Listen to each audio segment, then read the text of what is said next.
Thank you for joining I Am Possible, which is India's first future tech meets sustainability podcast. And today I'm delighted and honored to have with me Dr. Nanasaheb Thorat, who's a research scientist at University of Oxford, a Marie Curie Fellow, and his current research work involves designing new nanomedicine therapy and Raman imaging techniques for brain cancer of pediatric patients and bridging nanoscience with cancer therapeutics. So, Doctor, it's a complete pleasure and honor to have you on the show. Really appreciate you taking time and being part of the podcast. Why don't we start with a brief introduction of who you are, what you do, and your journey from India to UK? Yeah, thank you so much, Eddie, for inviting me.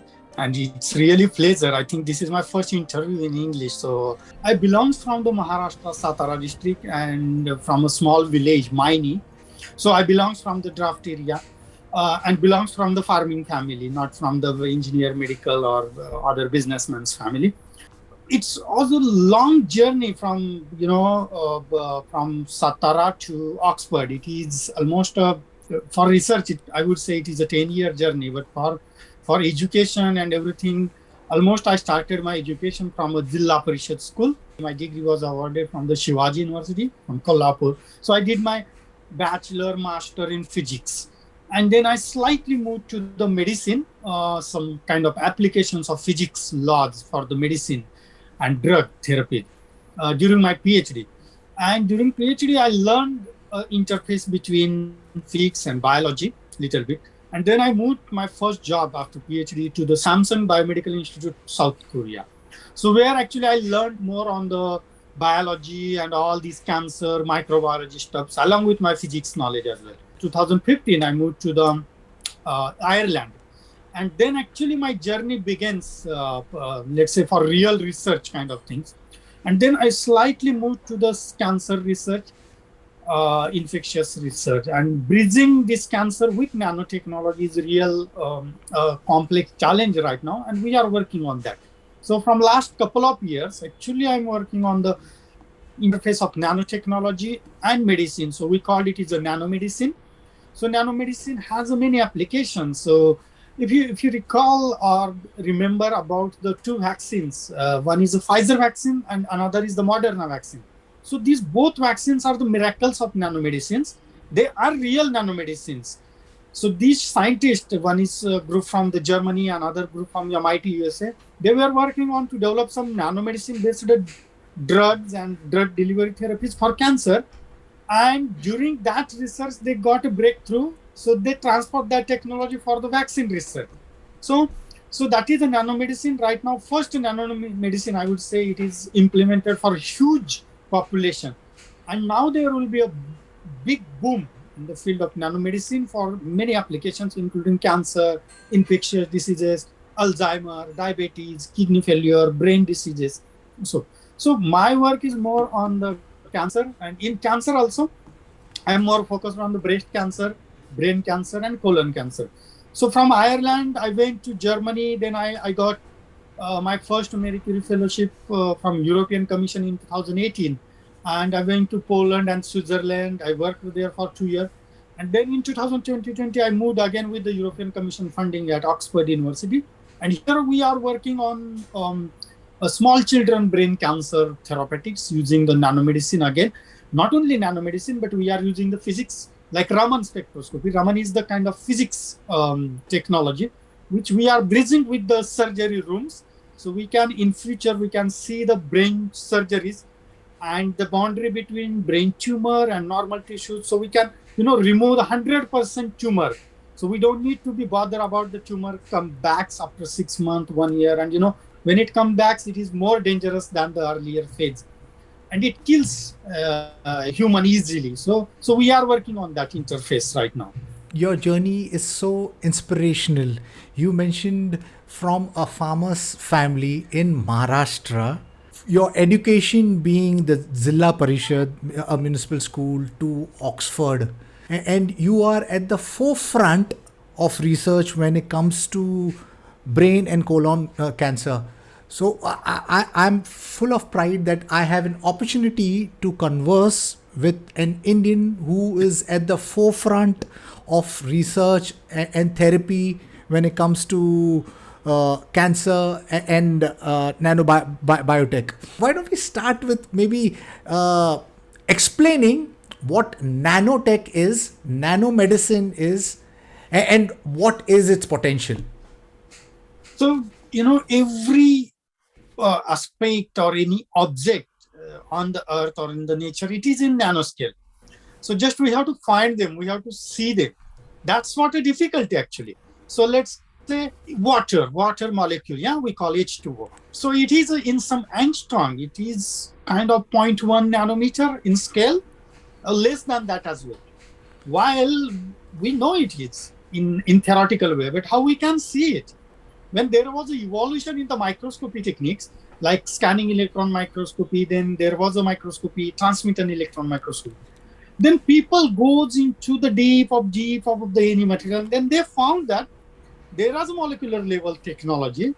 Those properties are different than the bulk, So the whole bunch of water and single molecule of the water, their properties are really different, So, whole bunch of water might be a very good conductor for some electricity or heat, but probably a single molecule of the water might not be a good conductor for heat or might not be a good conductor for electricity.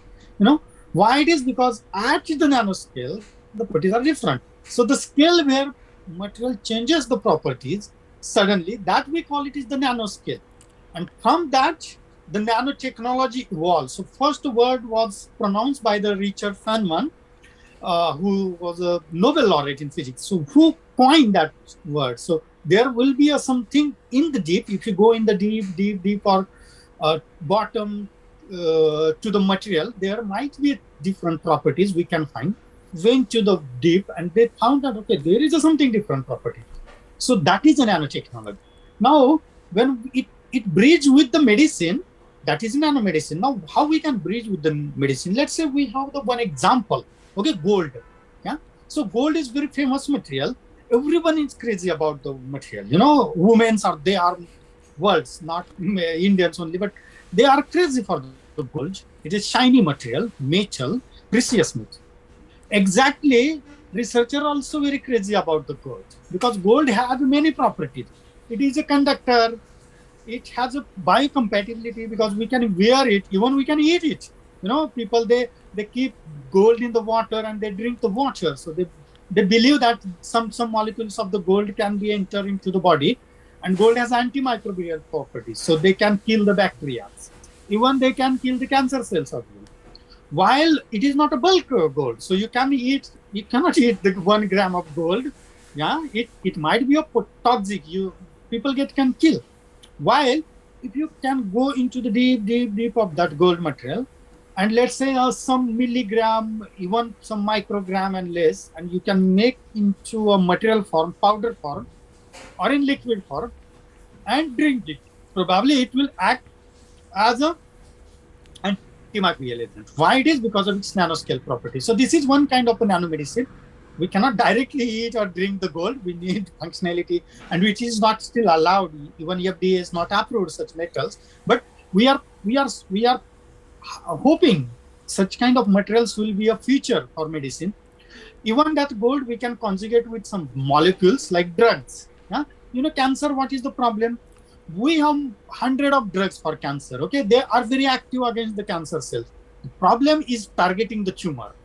When any drug injected intravenously or orally, okay, out of 100 mg drug, let's say if you are taking the 100 mg drug, only 5 mg goes to the tumor, and rest 95 mg goes into the kidney, liver, and they filter out from the body, or they might, make a side effect on our liver, on our brain cells, on our, hairs, on our nails, skin, heart. And that's why cancer therapies have many side effects than their advantages. So the problem is if we target such drug to the tumor only, so we can reduce, 90% side effect. So out of 95 mg, which is going throughout the body, we can target to the tumor only. So the effect will be more synergetic. So how we can do it? We have one one molecule, let's say iron oxide. Okay, iron is a magnetic material. So suppose we have a iron oxide material, we can conjugate the drug on that surface, because when it goes into the nanoscale, we have the more surface. So we can conjugate drugs like one chemotherapeutic drug. Okay, we can conjugate by using the chemical reactions. Now we can intravenously inject that iron oxide to the body, and let's apply some magnetic field from the surface, because magnetic field is not harmful. Yeah, we can use it for MRI and other applications. So using that magnetic field, we can target that drug into the tumor directly. So because this iron oxide will be responsive to the magnetic field. So wherever magnetic field goes, iron oxide particles will be moving through the body, through the blood. Yeah, and we can target, let's say, a breast tumor, or maybe a tumor which is accessible, like a tumor in the colon, which is accessible. It's difficult to access the lung tumor or liver tumor or pancreatic tumor, but the tumors that are more accessible, like oral tumors, sometimes brain tumor as well, breast tumor, colon cancers. So there we can target these materials, and now this material is along with drug, means we can target drug to the tumor. When drug will directly go into the tumor, we can reduce the side effect, and then the synergetic effect. So drug with this nanotechnology and all, even these materials like iron oxide, gold, they are active again under the magnetic field. If you change the magnetic field high frequency, they can release the drug, or even they can make the synergetic effect on the tumor as well. Even this gold is very active in the light. So if we have a laser light, near infrared or infrared laser light, we can guide this material to the tumor as well. We can kill the tumor cell using the light, magnetic field, and nanotechnology. So this is one of the miracle of the nanomedicine. So this is a simple part of the nanomedicine. There are complex nanomedicines as well, like liposomes. So I mentioned about the vaccines. These vaccines are actual nanotechnology vaccines. So they made with some nanomaterials like liposomes. Liposomes means the fatty acids. So we know the fat in our body, they have fatty molecules. So if we conjugate some fatty molecules, they make a spherical hollow structure. And inside that hollow structure, we can conjugate drug or can keep the vaccine materials like mRNA. Yeah. And these fatty molecules, we can, conjugate with some biomolecules, so they can target specific cells in the body. They might be immunity cells, they might be the cancer cells, they might be the pancreatic cells or brain or any cells. Yeah? And then they automatically can go to that organ only. Suppose we want to target the colon, we want to target the only lung or liver. So these hollow molecules, that is called the liposomes, they can be more beneficial because they are fatty acids and they are not toxic. They are biodegradable as well. So they are more useful than these metal materials like gold, iron oxide, or silica, and even silver is used for that purposes. But this vaccine maker, they use the fatty molecules, and that what we got the miracle with Pfizer vaccine, even with the Moderna vaccine, even this Covishield, that 90% Indians that they got the Covishield vaccine itself as a nanotechnology. So they have fused two viruses together. Yeah, one is adenovirus, a part of some DNA molecules from adenovirus, and some DNA molecules from coronavirus. They fused it together using the nanotechnology and CRISPR technique, and this whole bunch. That is a nanomolecule, and that's what we got as a vaccine. So, 10 years ago, people were thinking, even scientists, medical or biologists, they were thinking about such kind of nano medicines or drugs. And now this is a reality. And probably next 5 years will be a different world. We can see the different world with the nanotechnology. Every drug, whatever may be the drug for cancer, Alzheimer, even our cold or even our normal paracetamol will be a nanomolecules, will be a nanotechnology. So there we don't need, like we take a Indopar, Indopar is a simple painkiller. So suppose we have pain in a head and suppose in the knee as well. And if we take the Indopar, after 1 hour we can feel that even pain in the knee and pain in the brain, they reduce.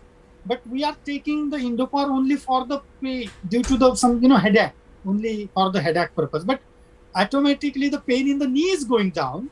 Why it is? Because these drugs are going everywhere in the body, so they are acting every organ. But we are more targeted because we have headache only. Yeah, we are taking the treatment for headache, so we need more targeted way. So probably in next 5 years, 10 years, we can see Indopar as a nanomedicine. Even our paracetamols, they might be a nanomedicines. Other cancer drugs, vaccines, antibiotics, they will be a nanomedicine. So this will be a miracle.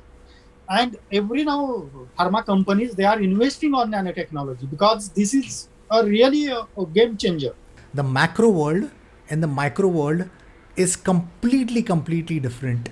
We are made out of atoms, and when the atoms then they clunk together, they become what molecules, and when you get becomes visible, the visible molecules or the collection of atoms becomes tree, human beings, water, and so on and so forth. So thank you for explaining it so beautifully. It's so simple for everyone that what is needed is targeted drug delivery, targeted medicine, precision medicine, and through the help of physics, biotechnology, these convergence, we are getting into a world that maybe in the next 5 years, you mentioned that instead of bombarding the entire body with a medicine, we will be targeting it specifically for that purpose, that problem, so that we are not causing more problem to the rest of the body, but we are creating a world which is rather precision, targeted, and which is better for the future of the healthcare. Please.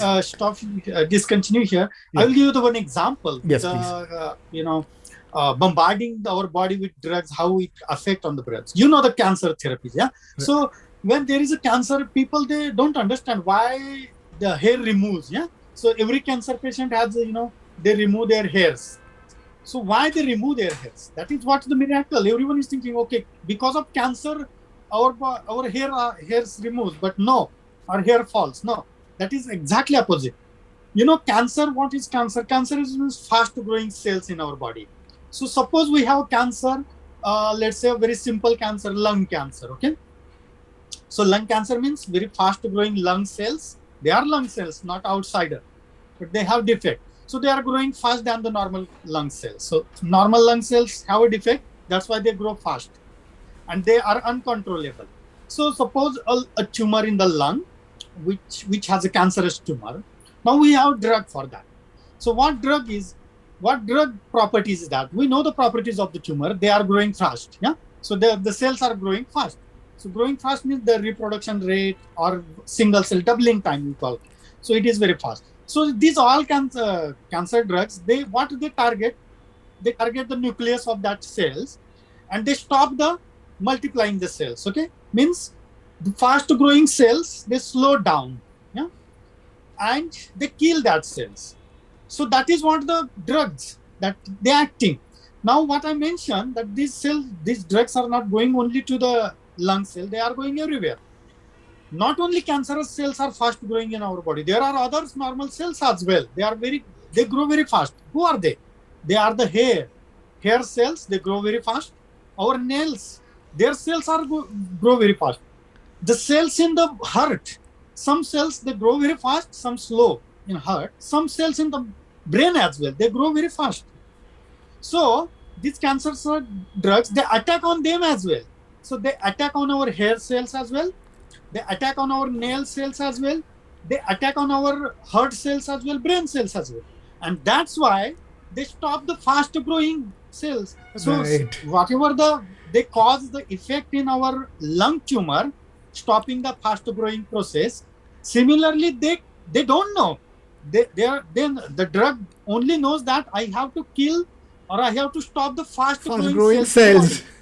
Yeah, might be a cancerous, it might not be a cancerous.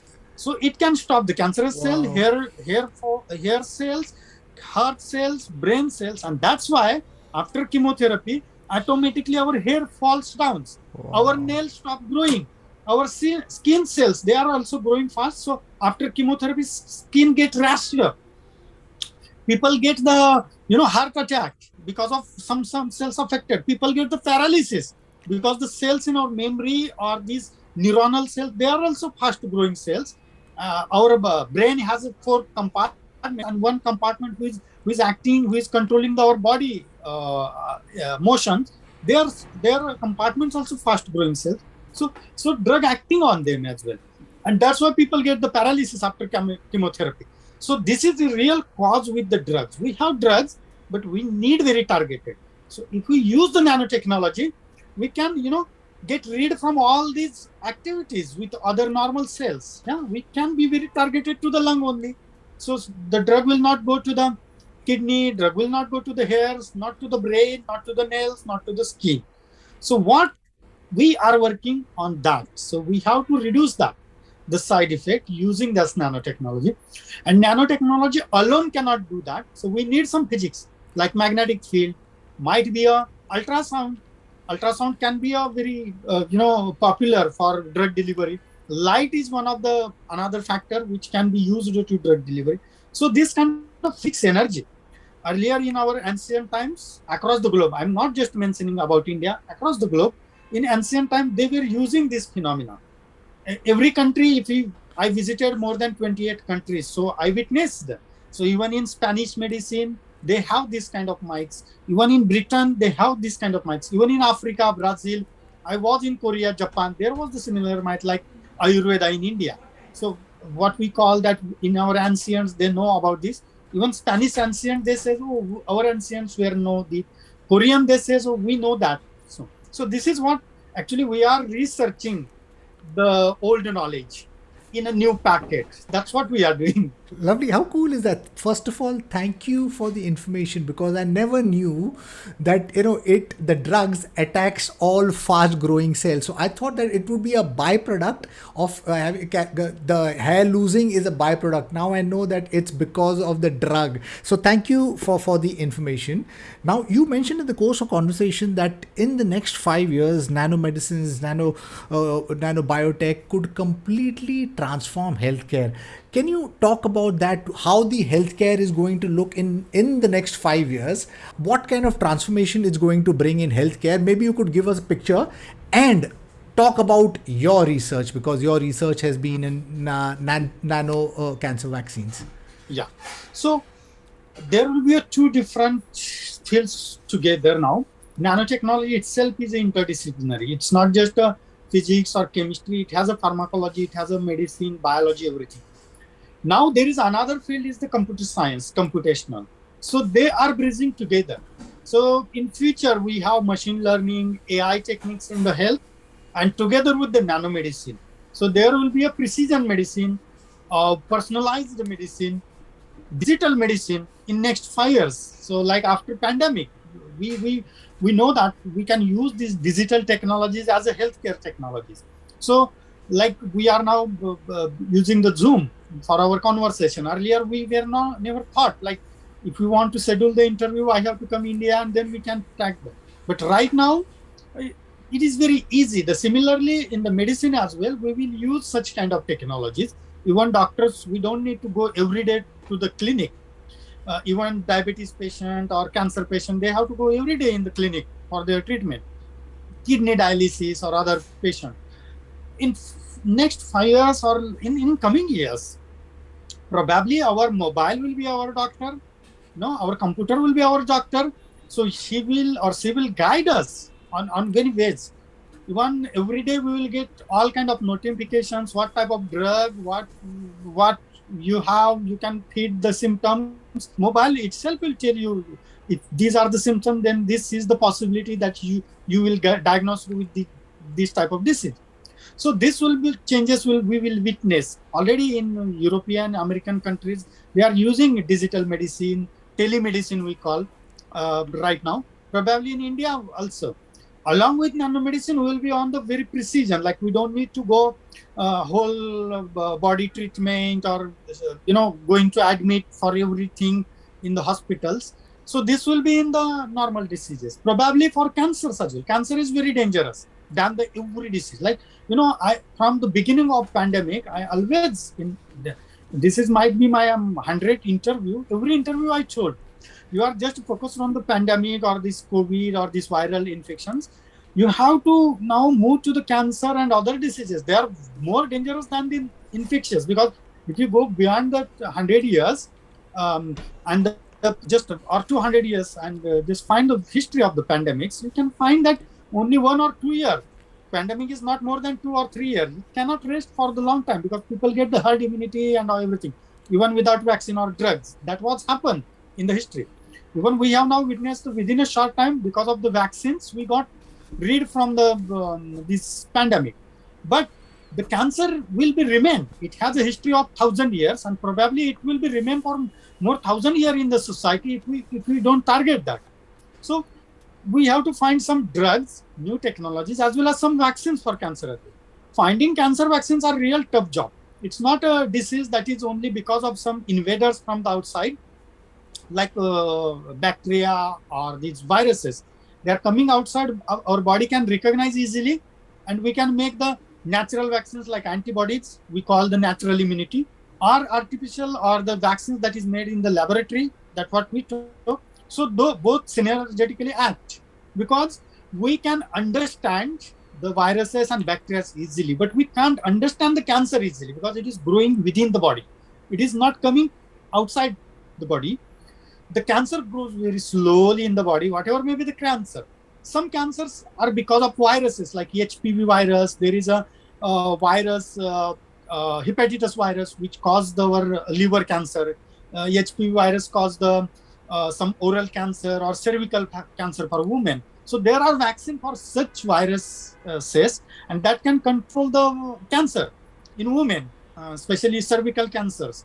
While other cancer like breast cancer, brain cancer, liver cancer, pancreatic cancer, we don't know the exact origin. It might be hereditary, it might be due to the environment, it might be the food. Even brain cancer, it is because of our daily habits as well. So, to develop the vaccine for such cancer, it is an impossible job. It is a tough job because we have to understand first these all phenomena. So it goes slowly. 1 year, 2 years, 3 years, it takes almost 3 to 4 years to grow a big tumor in the body. It's not a 1 or 2 day or 1 week formula or the process. So that's why finding the cancer vaccines are really tough job. The another problem with the cancer vaccines is that probably some cancer vaccines will cause the another cancer. You know the story about the HIV vaccine? Some HIV vaccines, they stopped the project because due to HIV vaccines, people get the HIV. So they stopped it. In US they happened. So when they made a trial in Africa on HIV vaccine, they found that those people who are in the placebo, without any vaccine or without even saline water, they did not get HIV. But those who treated with this HIV vaccine, they got HIV. Their population was higher. So they stopped that project. So this might be reason as well. So it is more dangerous to find the cancer vaccines. Across the globe, I would say more than 100 groups are working on finding new cancer vaccines. They are succeed on some vaccines, which are some cancer vaccines. Those cancers are due to the viruses, but not like pancreatic vaccine.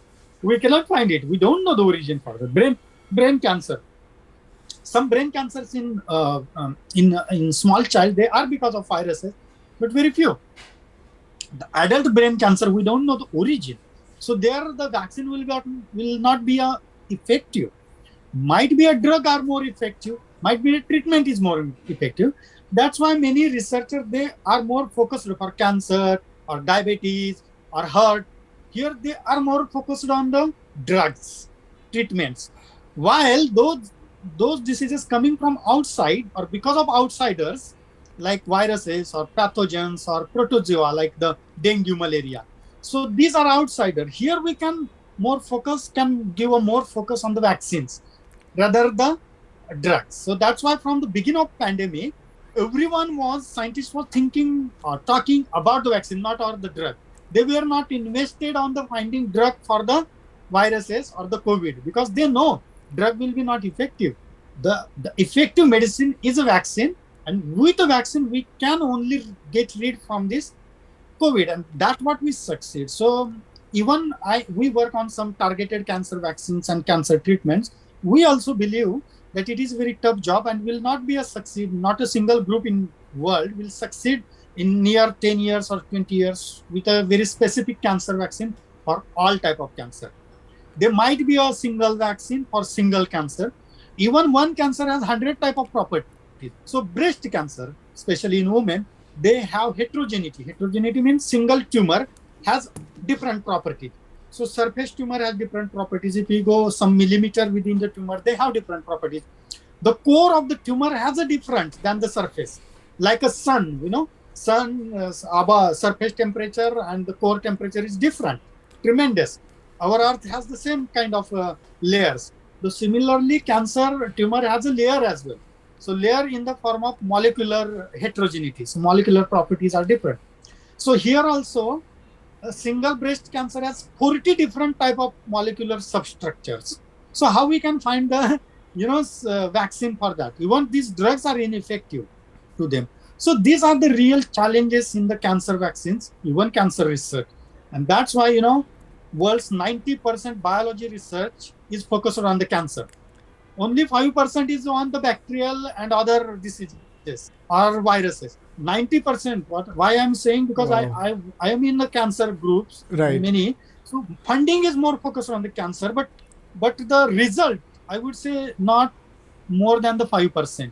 So 90% money is coming for the 5% success. So it is really tough for cancer. It is, another human in our body.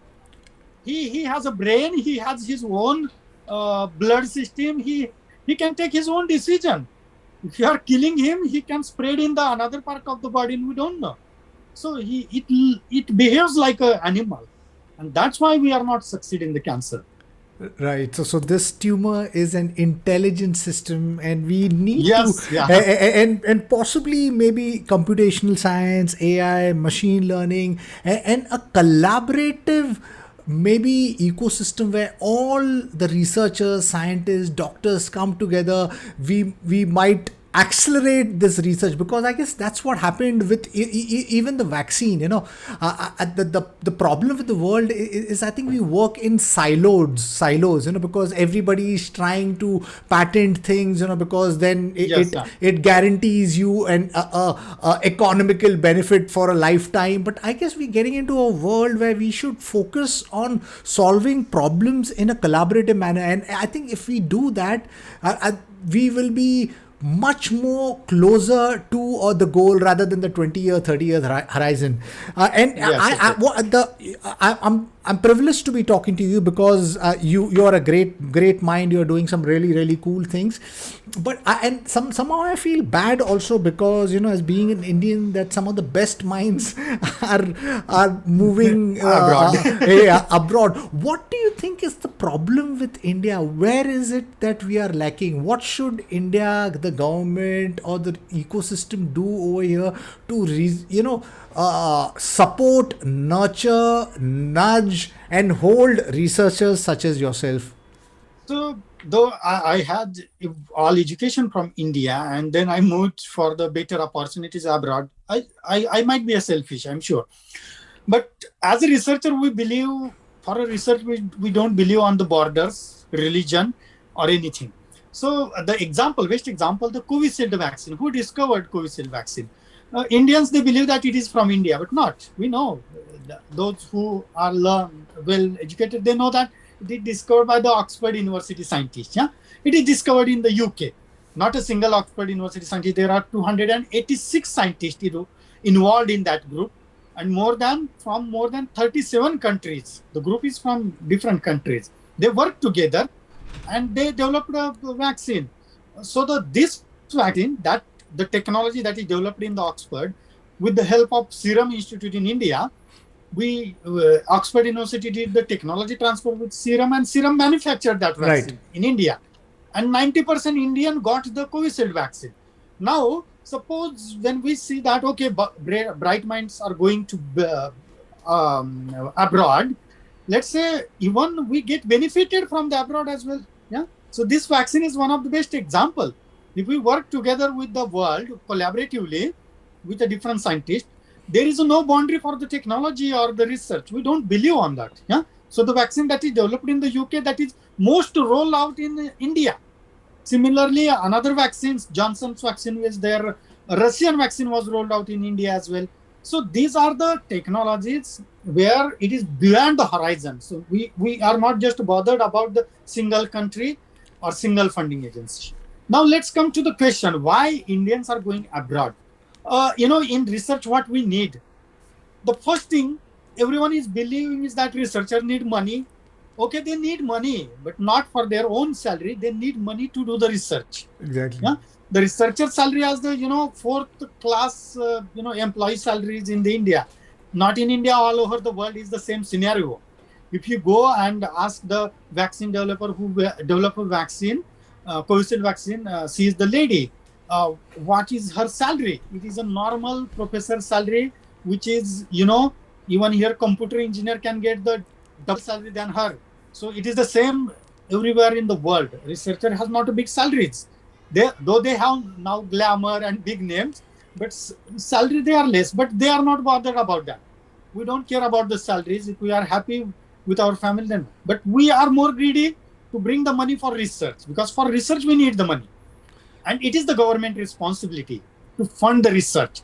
Otherwise, if private firms, if they support the research, they will support for their benefit only, not for the society benefit. Right. All the pharma companies, they support the research for their benefit. If government support research, so taxpayer can ask that, okay, you are supporting for research, it is a taxpayer's money. Now open this research to everyone. Exactly. Open this technology to everyone, so we can get benefited like vaccines. Yeah, vaccines prices are very less because these vaccine researchers was supported by the government. And taxpayers, they raise their issues and voice. It is tax.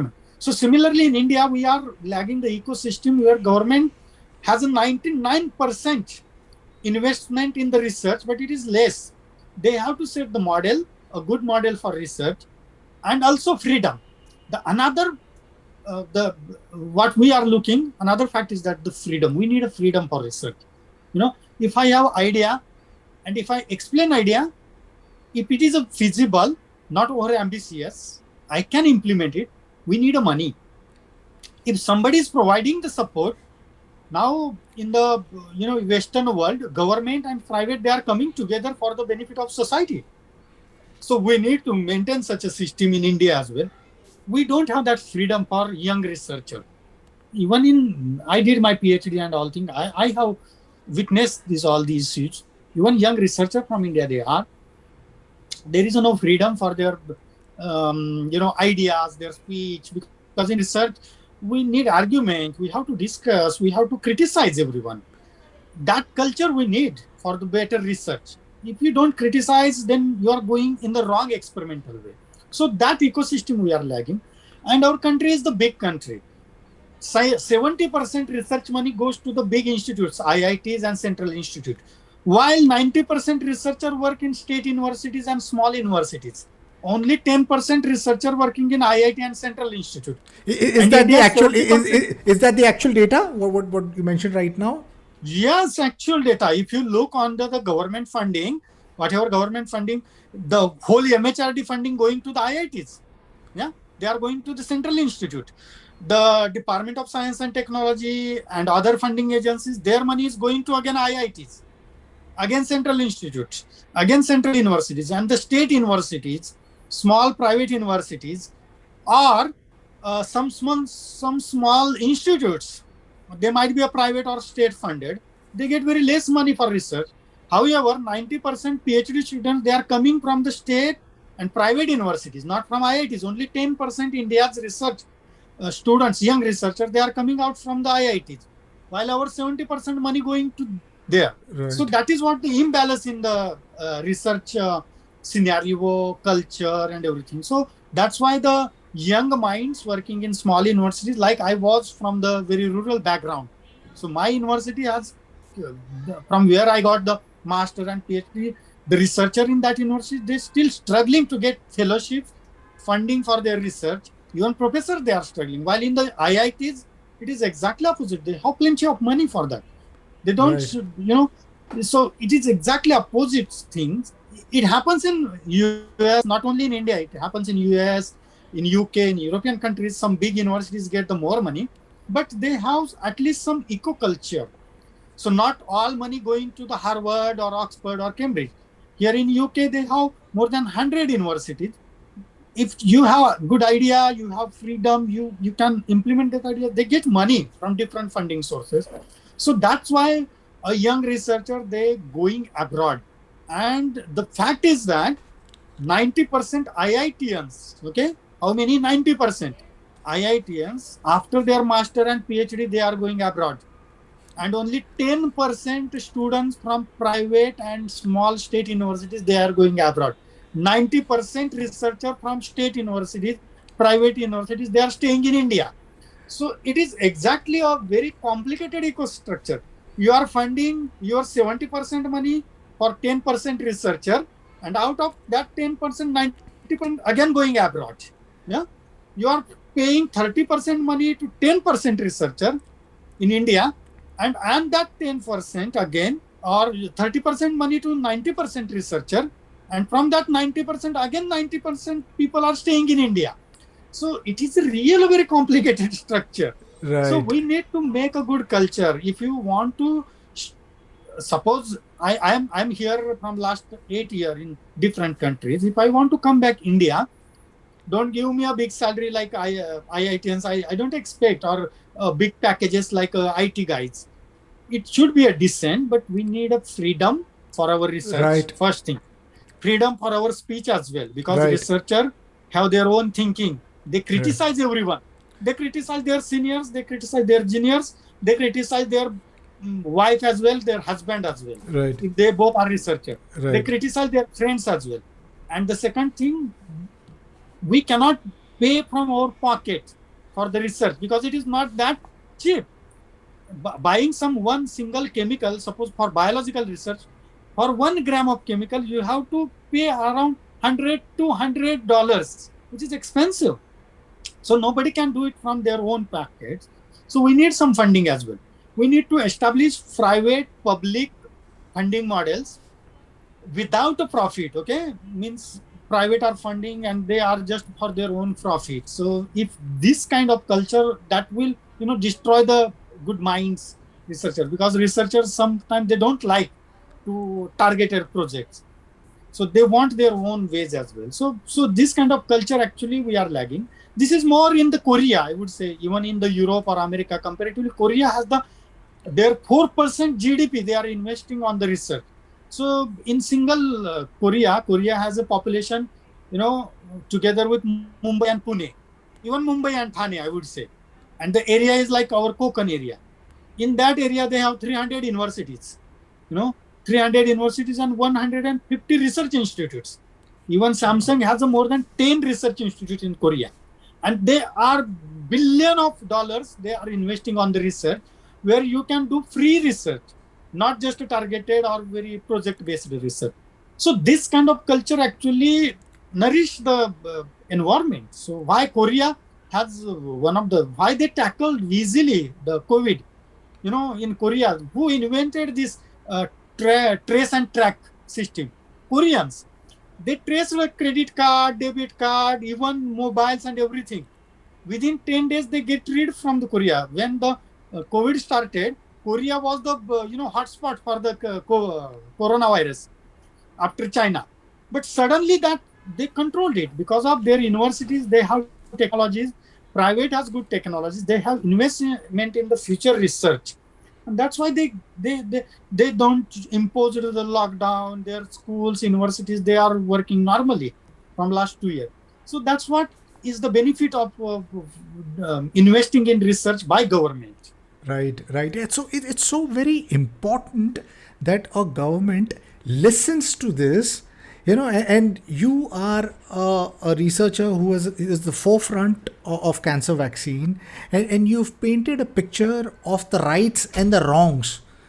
The wrongs is that we need to create an ecosystem which nurtures, supports, invests in researchers and scientists across India and not just to a specific institute. I somehow see that more than these privileged IIT startups in cities, there are these rural universities where there is more talent because there is more hunger to do things because of the limitation of resources. So there is more innovation over there, and I hope that the listeners, the government, we understand and encourage criticism, because unless and until we don't have the freedom to speak openly, praise something as well as criticize something, we will just be in a false dream that we are becoming the next Shanghai or we are becoming the next Silicon Valley. To be that, we have to make ground changes, fundamental structural changes in our mindset, and not just hold on to a traditional belief that we are the next superpower. There is so much wrongs, and I think we can completely correct that. Now, going back to your conversation, you mentioned that there's this convergence of technologies. There is nanotech, the biotech, CRISPR, artificial intelligence, machine learning. All of these are converging, and they are becoming very, very potential. So there is one side which is the benefits. The benefits is going to be humongous. There's going to be precision medicine, targeted medicine. There could be, age reversal, and so many other things. But there is also a downside of this technology, of these growing biotech like CRISPR, genetic editing. There are chances that people are looking at bio warfare. There is talks saying that the vaccine itself was released in a lab in China or by mistake. Yeah. So would you like to address the negatives, the downside, if we do not channel it in a right direction? See, humans are very greedy. Whatever we learn from the history, we still not implementing well. So we know the effect, Einstein discovered the E is equal to mc square. Yeah? That is the formula for energy. So every energy we can convert into matter with the convergence of the speed. So that is the nature's law. But the greedy people, they invented the atomic bomb using that same law. Yeah. The science is to understand, to discover the nature. Yeah. But we greedy humans, we always finds the benefits from that. Similarly, Newton's law has the similar, we got the gravitation and all these things. Similarly, using the Newton's law, we discovered the rockets. Yeah, so it is the benefit. While using the same Einstein law, we discovered the atomic bombs, and now the war is ongoing in between two countries, and we are on the verge of the atomic war. So this is the greediness of the human. It will be for the biotechnology as well. Earlier was. So we have conspiracies, theories that the virus was leaked by the labs from the countries, or even vaccines conspiracy, like Bill Gates is involved in this conspiracy. Other countries are involved. Big pharma agencies playing the role. These are the conspiracies. Probably there are 1%, 5% truth, but 90% theories as well. Why it is? Because every technology has the positive side and negative side as well. So what I mentioned for cancer drugs, it is we are giving benefit to the patient, but this drug itself acting on the normal cells, and that shows the side effect. So here we can't control. It's the same law. So similarly, for any technology, whatever it may be, a nanotechnology, it can cause the war. Maybe a CRISPR technology, which is a gene editing, people are in scientists, they are really in fear in mind that it might be used to change the human DNA. Some scientist from China, he claimed that I changed a small baby who will not get the HIV. Right. He changed his whole DNA and everything. But probably that baby can get the cancer because you have changed his DNA. Yeah. So that is the side effects as well. So if you are using this technology for your own benefit, so this is a greediness. So everyone will work on that two sides as well. Somebody for human mankind, or somebody for their own benefit. So all these nanotechnology, machine learning, AI, CRISPR, biotechnology, digital medicine, all these technologies has a tremendous benefits and exactly the side effects as well. Probably those who are more knowledgeable, they will control these technologies. Similarly, some vaccine companies, they negotiated, like a Pfizer company who negotiated with the Brazil, Argentina. Okay, you have to rent your embassies to us, otherwise we will not provide you the vaccine. So this is the monopoly by the vaccine developers. So this is what people will do, I'm sure, because we are greedy. So we have to be more social. I will give the one example why we need the investment and the freedom of speech and criticism, how it is important. So the best example why we got the free vaccine in India, it's because of its price. Yeah. So the COVID vaccine, that Covishield vaccine, when it is first discovered in Oxford lab, the Oxford researcher, those who discovered that vaccine, they have their own startup. So what they thought, their group, what they were thinking, okay, this vaccine, when it will be rolled out, it is for the billion people. Yeah, it is not just for billion people. So we'll get the huge money. So this money we will share to the university as well. I will get some money, or some researcher will get money, and we will give some money to the government as well, because you get a huge money by rolling out this vaccine. And initially scientists agreed, oh, we'll get the money. Okay. But Oxford is a university who has a 1,000-year history. Not only because of science, but because of philosophy, because of freedom of speech, history, and all these. So the scientists from the other backgrounds, they are philosopher, they are historian, they are economists. They said, why are you doing this? Who funded your research? First thing, it's government money, because you get the money from government. So who get the money? You get it from the government. Who gives to government? It's the taxpayers. So like other people, from their tax, government allots some money for research. So it is exactly or directly or indirectly a taxpayer money. Right. Now it is a COVID time. Every taxpayer has affected by this COVID. And now you are a greedy people, scientists. You are greedy scientists who are looking from that money. So you can't do that. And then scientists agreed on that issue. It is a time for humanity, and we scientists have to show the benefit that we work for the benefit of humanity. And all scientists who developed this vaccine, they agreed that we will not make a benefit from the vaccine. Only 3% profit they got from vaccine. So first 3 billion, I would say 300 crore doses, they gave with no profit, no loss. And that's why their price is very less, $1 or $2 for one vial. And when they announced this scheme, many pharma industries, they refused for technology. They said, oh, we will not make you technology transfer agreement, because we need money, because we are industrialists. Then they said, okay, if you don't worry, we will only make an agreement who agree on our terms and conditions. And then AstraZeneca company, they agreed on that issue, that we will roll out these all vaccines without profit, only no profit, no loss base. And then they made the same agreement with Serum and other institutes across the globe. And then other vaccine makers also understand that, okay, it's not a money business. If they are selling their vaccine with no profit, no loss, then we have to do the same. That's why this Pfizer vaccine, Moderna, they reduce their prices. Otherwise, one vial of Covishield vaccine probably have 2,000 rupees, and even government not bear such a huge value.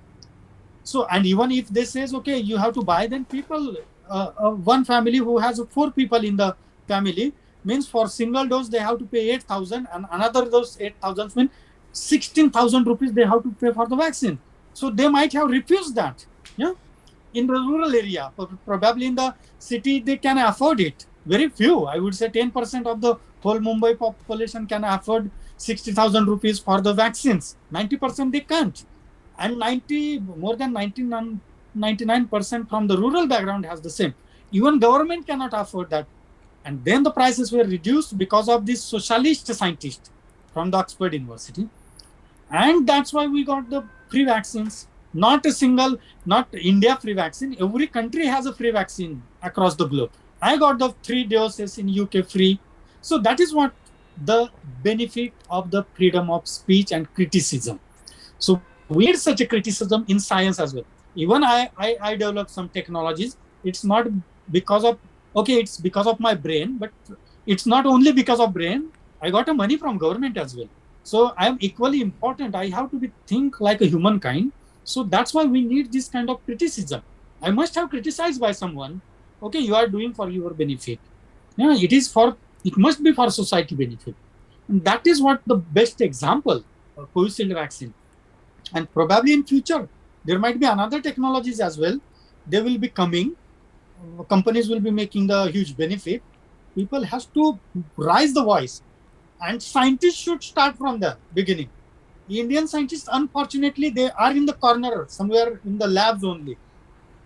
Once they close the lab door, they don't speak anything. Have you seen any scientist who is raising the voice for science in India? No. If you go and ask them in Central Institute or State University scientists or even professors, they'd say, oh, we don't want. But here in every country, they criticize. They criticize their institutes, their labs, own students, own seniors, own government, everyone. We have the right then. Without that, science will not nourish, will not evolve. I hope that the scientists and researchers and the policymakers listening here in India take notice of this, and they also start speaking up, because we need to create a culture which breeds innovation rather than suppress it, because we are in such an exciting space. All of these converging technologies is gonna give us humongous benefits. So I'm super excited for the future, and that's the reason I keep on having conversations with great minds such as yourself. So what comes next for you, and what is that one problem that you are really desperate to solve? In my research field, let's say the beginning of cancer. So how it begins. So one example, I work on the child cancer, pediatric cancer. Pediatric patient, small child, they have 6 months of age, 1 year, 4 year, 5 year. They get a cancer. From where it comes, we don't know. Even they get the brain cancer. Let's say the one of the best example of pediatric brain cancer. So sometimes they get when they were in the womb, when they are inside the mother's womb, they start the brain cancer activity. Why it is? Where in the womb they are most secure place, and even they grow there, even they evolve the cancer there. So that is the origin. Sometimes it comes from the hereditary, means mother to her child, or might be sometimes father, rarely, but from the woman, like breast cancer and another cancer, they comes from the woman. But it's not all about that. There are some other factors as well. They are in our DNA. They are remaining in our cells. So we are now we got one big project, $1 million project from the Ireland government. Probably next month, it will be a big news in India. I will be posting that news in some newspaper in India. We are just waiting for final rollout from the Irish government. So that project, we're going deep into the cancer. So we will be collecting some samples from the patient, and we'll working in the lab to make a mini brain tumor model. So we call it as a mini tumor in the lab, and we will do all kind of machine learning, Raman technology, chemotherapy, radiotherapy, all these kind of activities in the lab to understand how this cancer evolve, how this resistant to the drug, and who is the factor responsible for mutations for one form of cancer to another form of cancer, one stage of cancer to the another stage of cancer. So there we are more pinpointing. So we are going into the deep to understand the, a basic molecular mechanism using the physics. So people are using another technologies, biochemical technologies, to understand that molecular phenomenon, but they have limitation. Now physics playing the role. Like Raman technology is one of the best technology to understand such a molecular modeling. So we called it is the molecular fingerprint of the cancer. So we got that project. Probably next 5 years we are looking into that. So understand the brain cancer, understand the breast cancer origin. And even sometime what happens, cancer, let's say a single cell, okay, one cell has a nucleus and many other like mitochondria. There are another cellular entities in the one cell. So sometimes we kill the nucleus, we kill the energy process. So cancer cells, they grow fast means they eat a lot, means their energy, they need energy. So they get energy from different forms. So this called in basic science, we call the glycolysis process or mitochondrial energetic. So sometimes, these drugs, they stop the energy process in the cancer. But if they stop one energy process, one energy cycle, another energy process activate. So why it is? So means why I mentioned that cancer itself has a human in our body. Human can only do that. Right. Even computers, they can't do that. Yeah? So in computer, if you switch off, automatically it can't switch on. Yeah? We have to give command. Right. But in cancer, if you switch off some processes, automatically another processes activates and cancer lives. So that is what the fear or that is what the barrier in the research or the technology. We have to now go again in the depth and understand why it happens. And that's why many people who cured from the cancer again get a cancer. The best example, Irfan Khan, the celebrity. Right. He was diagnosed with the brain cancer. He got the treatment in UK. He died and he was very well recovered from the cancer. And suddenly his cancer came back. The 99%, I would say, cancer coming back. He comes back always. So sometimes we thought, okay, it's gone. Now I'm relaxed. But suddenly or somewhere in the back processes, he's growing somewhere. Probably a breast cancer grows into the bone, sometime in brain, sometime in the kidney. Sometimes brain cancer grows into our bones, bone marrow, or sometime in the blood. So that happens. It's because of many processes. When we stop one process, another activates. And that's why we get the chemo resistance or drug resistance. And that's why tumor come back again after some time. So we have to understand. It's not just, finding new drugs. It's understanding the new mechanism as well. Why it is coming back. Then we can find the new drugs against that. So that's why we are more on the fundamentals. And using the three different, interdisciplinary science, fundamental science like physics, chemistry, and biology, we can find some new ways. We can understand the new fundamentals, and probably that fundamentals, when it will open, people will go and research, and in that probably new drugs will coming out, new therapies will be coming out. So in next couple of years, we will be focusing on that. Lovely. Doctor, really appreciate you taking time and being part of the podcast. It was such a learning experience for me, and I'm sure my listeners are going to really enjoy this. I really wish you the very best, you and your team, and I'm sure in the next 5 years, 10 years, Dr. Nanasaheb Thorat is going to be one individual who's going to play a huge role in cancer, biotech, nanovaccines. So wish you the very best. Thank you for being part of the podcast. Thank you so much. If you like what you see in here, then please press the subscribe button. Until next time, see you guys. Bye-bye. Thank you, Doctor. Really appreciate it. Thank you.